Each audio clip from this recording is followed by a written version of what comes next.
Hello, this is Grady with another GIMP, the new image manipulation program video tutorial. Today we're going to be talking about cropping and resizing your images.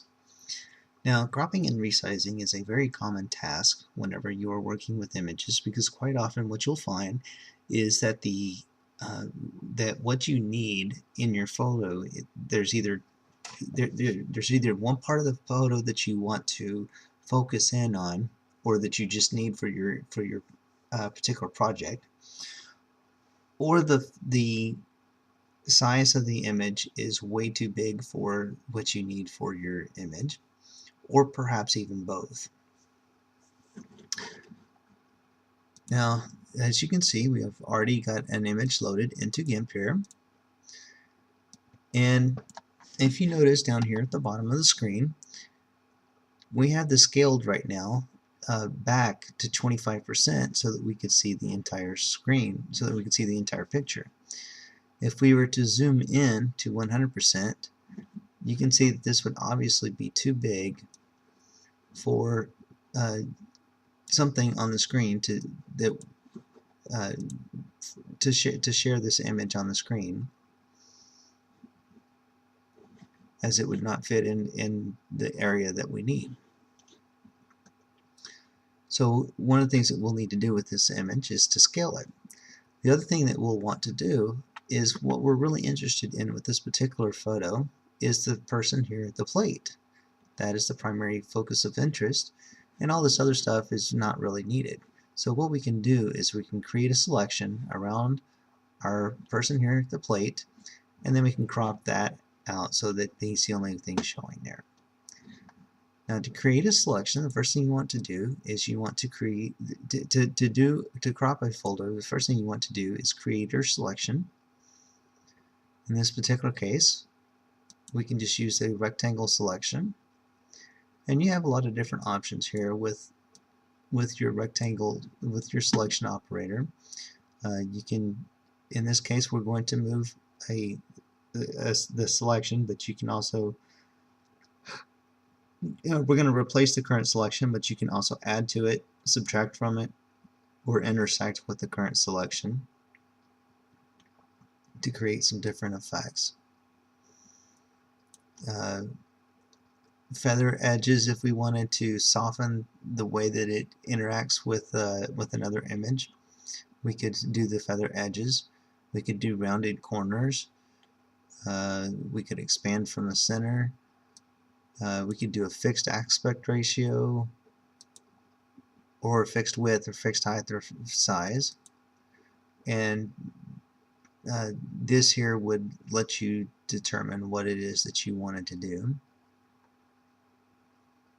You can set to use guidelines or not to use guidelines. And you can choose to shrink if you needed to. Just some different things that you can mess with there. Right, so we're going to select our person here.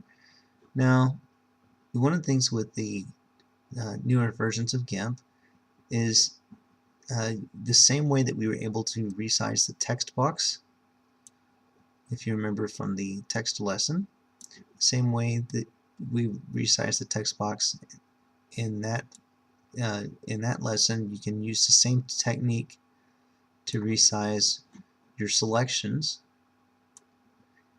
This is in the latest version of GIMP. I know it's available in 2.6. I believe it was available in 2.4. I don't remember whether it was if that's something you can do with the earlier versions, but hopefully you're using either 2.6 or 2.4. Alright, once you get your selection like you want it, there's a couple of ways that you can go about creating your cropping your image. You can choose to crop to selection under the layer. What that would do is that would crop your layer, but it would keep the rest of the image size. So if we were to back up, we still have all the rest of the room that was in the image. Sometimes this is what you need, sometimes it's not. but that's nice to know that that's available there if you need it. The other thing that you can do is you can use the crop here in the image window. You can choose the crop to selection, and that in this case, instead of it changes the size of the image. Here, let me just hit Control Z so you can see that. You see, if you look up here at the top, you see that it changes the size of the image whenever we crop to selection. Now as we zoom in on our selection here, we can still see that that's going to be too big for what we want to do. It's still going to be a little too big for our screen here. So what we can do, I'm going to turn off the selection here because we don't need that anymore. You have two different ways that you can scale your image.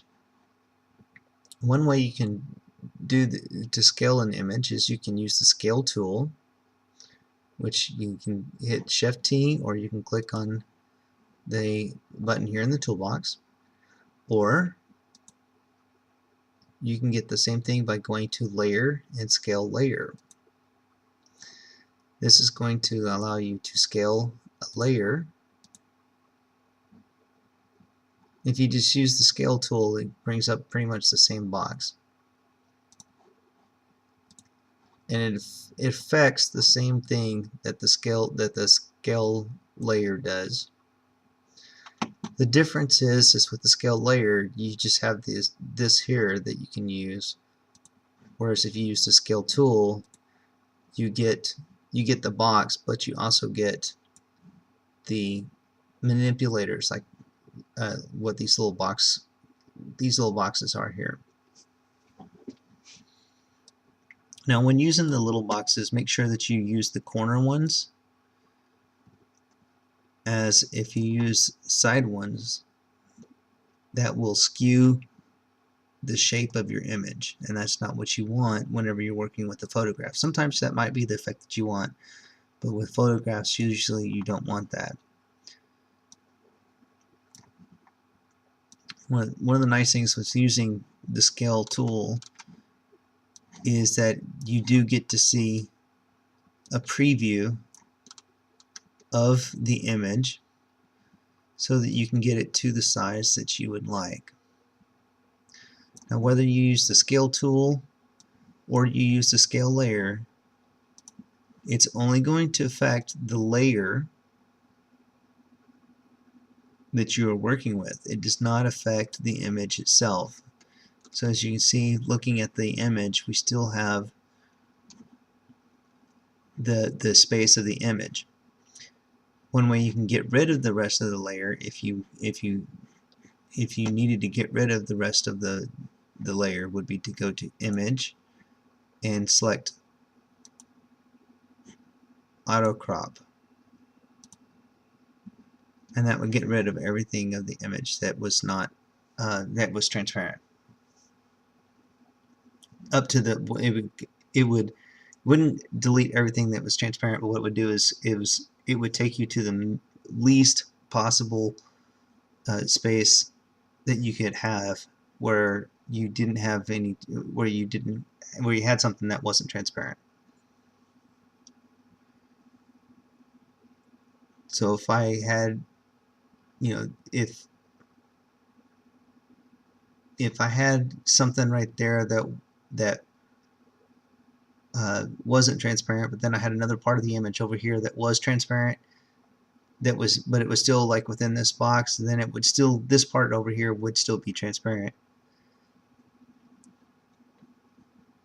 because this other stuff around it was not transparent. Hope that's clear. Okay, now that's how you scale and resize and crop layers. Now the other thing that you can do when you resize your image is you can resize the image as opposed to just resizing the layer. So if we scale the image, in this case you don't, just like with the scale layer, you don't get the guide, the guide boxes that you can use. If you have the links here, that would scale. It would scale the image evenly.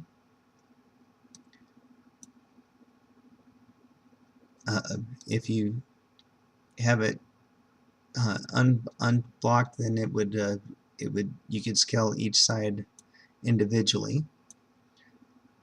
But again, that's something that can skew the image.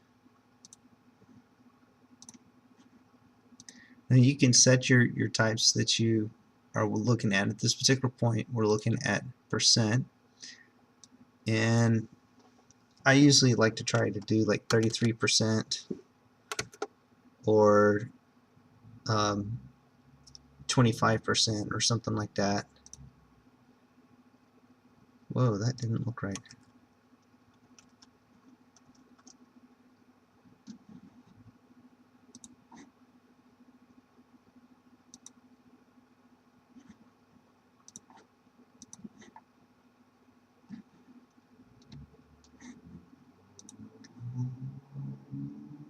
Scale image.